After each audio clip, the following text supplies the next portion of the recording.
Hey everybody, in today's video we're going to talk about why narcissists always come together with a selfless, loving, and giving person. And this is something really cool that I've discovered recently, and it comes down to the mindset of scarcity, actually on both sides. That's what we're going to be diving into in today's video, so make sure you stick around to hear all of it, because if you've been in this situation before where maybe you've met a narcissist and you find yourself giving to this relationship constantly to the point where you now feel exhausted and frustrated, this video is going to help you overcome these barriers and issues so that you can live your happiest life overall. For those of you that don't know me, my name is Chris. I'm making these videos for you because I personally have gone through many of these relationships, and I'm tired of them. I decided to change my life and get out of them, and these are the types of things that help me learn and grow. So I'm sharing all those things with you. This is like my online thoughts journal, and everything that I'm learning in my life I also want to share with you. With this channel, I just want to help as many people as possible. So if you like the content, hit subscribe by the end of the video. Also, feel free to support me as a creator by clicking the first link in the description to go to my Patreon to help support me so that I can do this channel full time. So let's go ahead and dive into the content. Not long ago, I made a similar video talking about why narcissists targeted kind and loving people, and I was really developing this idea in my head about what is actually going on about the dynamic of these two people coming together, and now coming further into my understanding of the psychology between the two people and what is going on inside the minds.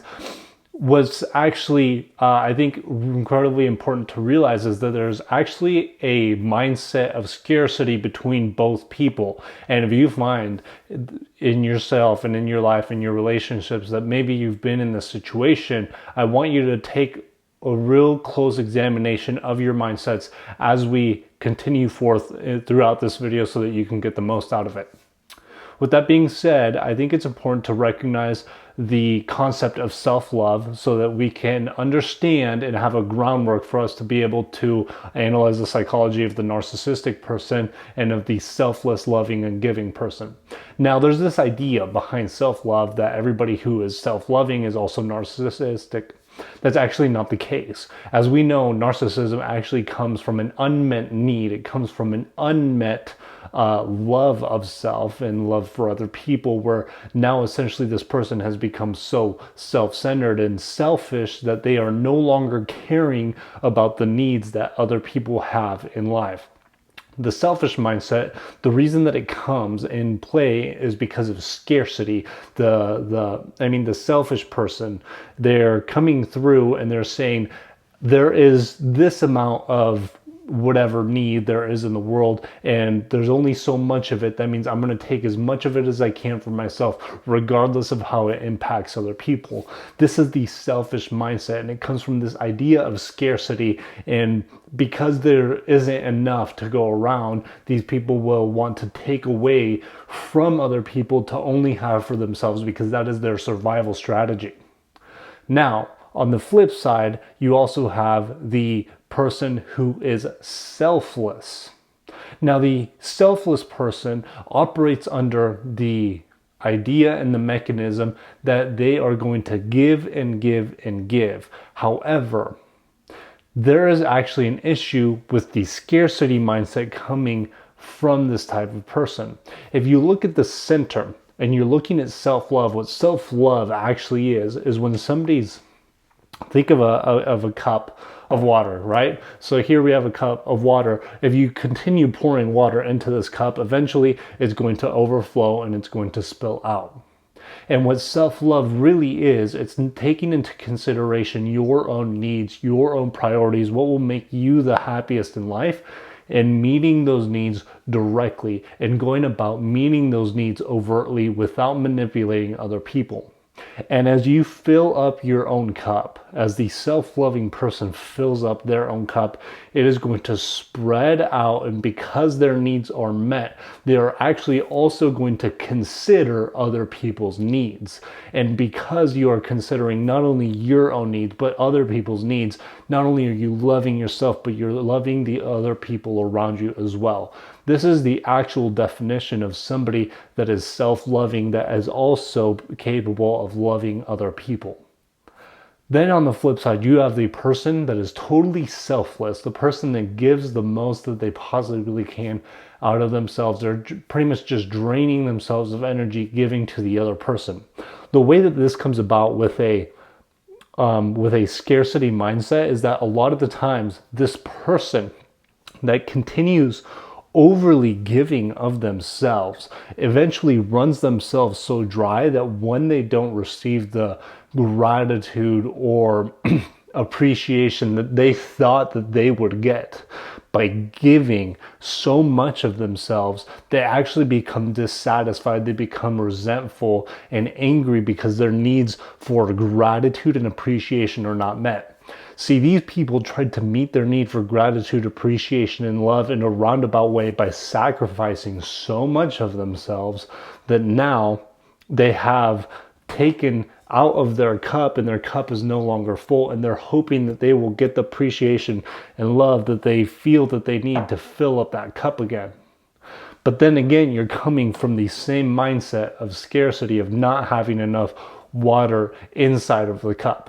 And so actually, when you're looking at these two personalities, the selfish personality that is pretty much taking without considering the needs of the other person, having a scarcity mindset, at the same time you have the other person who's giving so much of themselves that they've drained themselves, and now they also have a scarcity mindset.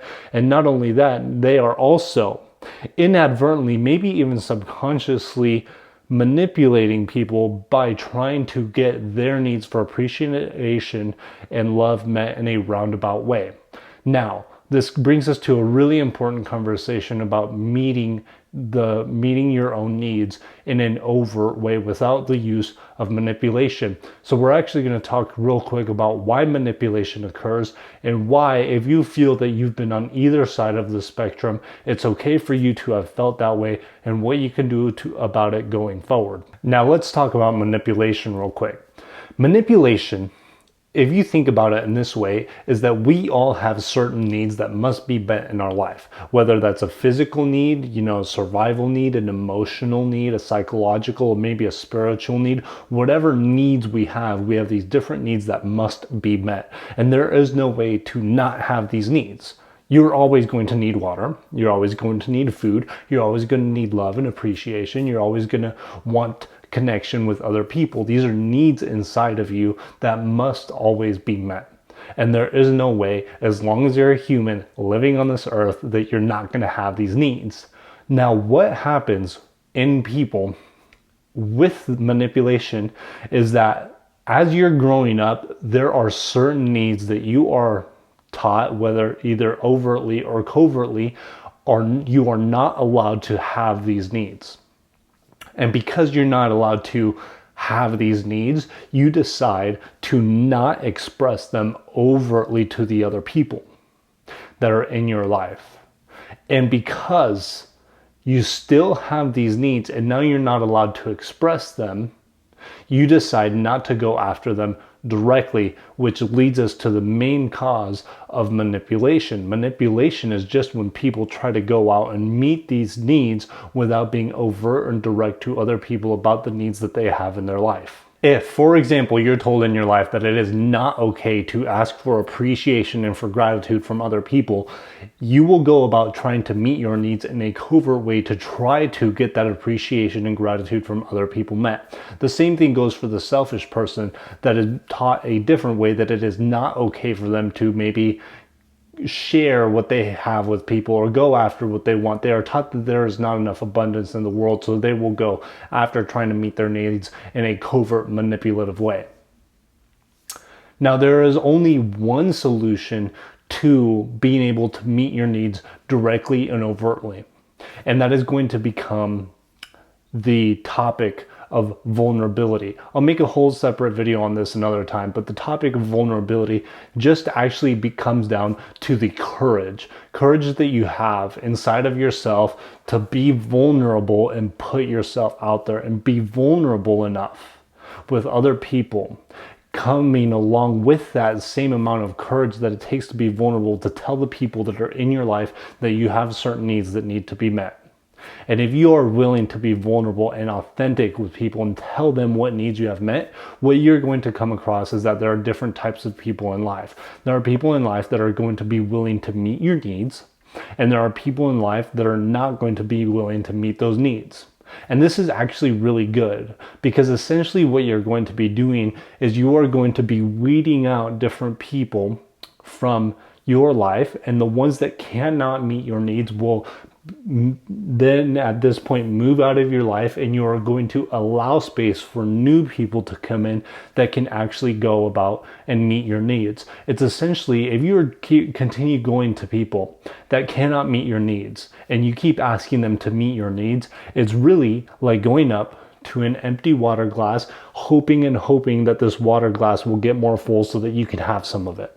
It's never going to work, because you cannot expect those people to change. What you actually need to do is to allow yourself to receive new people in your life that are capable of and willing to meet your needs. And there are people in life that actually want to do this. I know there's people in my life that I love and that I want to see them happy, so I will go out of my way to do something kind for them that maybe they are needing, and I will go out of my way to make sure I can see them smile, because it makes me happy to see them smile. Now, the incredible thing about changing this type of pattern in your life is that what you're actually doing is that you're allowing yourself to receive more. You're actually allowing your cup to be filled even more, and you step away from the scarcity type of mindset. And as you step away from the scarcity type of mindset inside of your life, you're no longer going to match up with these people that are narcissistic and selfish, and you're not going to be potentially the person that is too nice, overly kind and giving, to the point where you also now have this scarcity mindset, and you now get to have this overflowing cup of water where you are loving yourself fully, you are loving other people, and now you will be a match to people that can meet your needs directly, and you can also meet their needs directly, because there's other people in your life that actually need you to live their happiest life as well. That also brings us back to the topic of having high quality relationships over the longevity of relationships, an idea that I'm really starting to embrace in my life. Sometimes in life, we have come to the idea that a successful relationship is a long relationship, but I'm actually going to challenge you to think about that idea, that a successful relationship isn't necessarily a relationship that you've had for years. A successful relationship is a high quality relationship that is capable of meeting your needs at that time. There is no point of a very long relationship or even marriage that is totally unhappy, miserable, and unhealthy.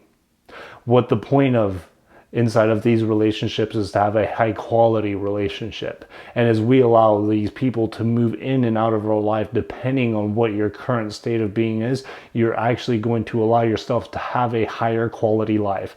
And as you spend your time on this earth, who wouldn't want the highest quality life possible? Now, if you can get the best of both worlds, that's totally awesome, right? But if that doesn't happen for everybody, that's okay. It's okay to be willing to go for the highest quality life possible.